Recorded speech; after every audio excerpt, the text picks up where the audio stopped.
황제 사망 후 10일 로마의 심장이 멈췄다. 전 제국이 만장일치로 추대한 남자는 황제 자리를 거절했고 그가 대신 선택한 무명 군인은 즉위식 날 군대로부터 협박을 당했습니다. 절대 권력 앞에서 벌어진 이 기묘한 양보와 충돌. 이것이 로마 제국이 두 쪽으로 쪼개지기 직전의 풍경이었습니다. 요비아누스 황제의 갑작스러운 사망 후 열흘 동안 황제 자리는 비었지만 대신들과 장군들은 침착하게 회의를 하면서 니케아까지 군대를 이동시켰습니다. 니케아에서 열린 집회에서 살루스티우스 민정 총독이 만장일치로 추천되었으나 율리아누스 황제 사망에 이어 두 번째로 거부 의사를 밝혔습니다. 또한 그의 아들도 추천되었으나 경험이 부족하다며 거부 의사를 밝혔죠.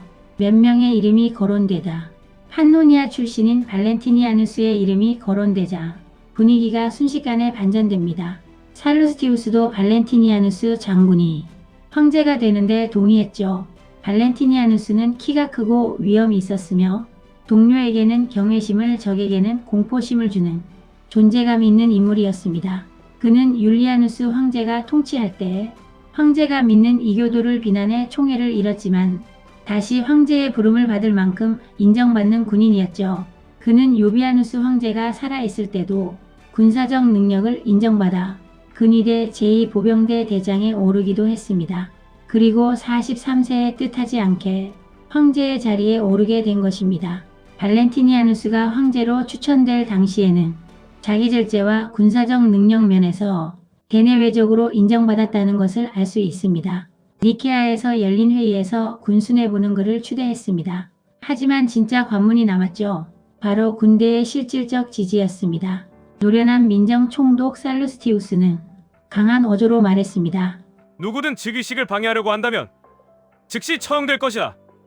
그는 황제 즉위식에서 발생할지도 모르는 유혈 사태를 미리 방지하기 위해 조치했던 것입니다. 드디어 발렌티니아누스는 군대의 환호 속에 왕관과 황제의 용포를 걸쳤습니다. 그러나 발렌티니아누스가 연설을 하려고 하자 군대의 무리 속에서 공동으로 통치할 황제를 지명하라는 함성이 들렸습니다. 이러한 돌발 상황 속에서도 발렌티니아누스는 침착함을 잃지 않았죠.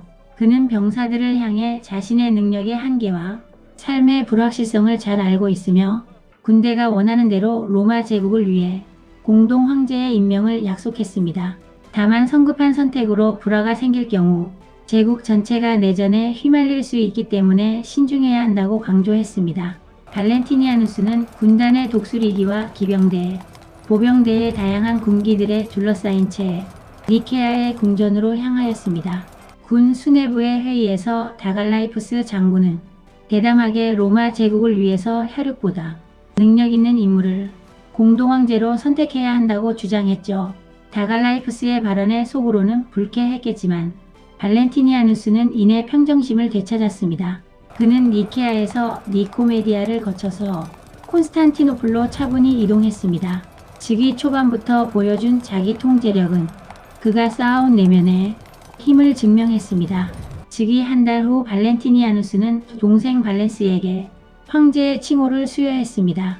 발렌스는 36세였으나 특별한 업적이 없었고 주변의 기대도 크지 않은 인물이었죠. 장군들은 혈연보다 능력 있는 공동황제를 원했지만 불만의 표현이 자칫 유혈 사태로 이어질 것을 우려하여 발렌스를 공동황제로 받아들였습니다. 이는 발렌티니아누스가 이미 확고한 권위를 확립했음을 보여줍니다. 발렌스에게 업적은 없었지만 그에게는 중요한 자질이 하나 있었죠. 형에 대한 절대적 충성이었습니다. 발렌티니아누스는 군 수뇌부가 우려했던 대로 통치 역량이 아직 충분히 검증되지 않은 동생 발렌스를 선택했습니다. 발렌티니아누스에게 발렌스는 최고의 파트너는 아니었을지 모릅니다. 하지만 내 뒤통수를 치지 않을 유일한 파트너였던 셈이죠. 능력 있는 타인보다 믿을 수 있는 가족을 택하는 것은 권력을 잃지 않으려는 인간의 본능적인 손실의 피였습니다. 서기 364년 6월 발렌티니아누스 1세는 제국 분할에 앞서 행정 전반의 개혁을 단행했습니다. 율리아누스 치세 동안 박해받았던 이들에게 신분과 지위를 불문하고 공개 증언의 기회를 주었습니다. 과거의 부정을 바로잡기 위한 조치였으나 원로 살루스티우스를 고발하는 이는 단 한 명도 없었습니다. 그의 청렴함이 다시 한번 증명된 순간이었죠. 은퇴를 청하는 살루스티우스를 발렌티니아누스는 정중히 만류했습니다. 반면 선왕의 순진함을 이용해 사익을 챙긴 총신들은 더 이상 보호받지 못했습니다.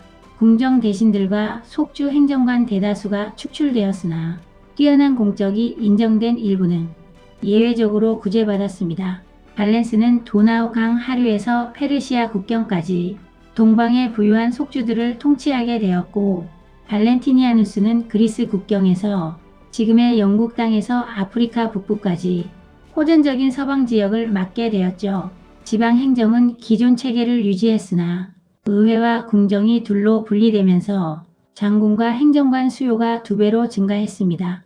기병대와 보병대에서 각각 7명의 대장이 새로 선출되었고, 재능과 지역 상황을 고려한 인사 배치가 이루어졌습니다.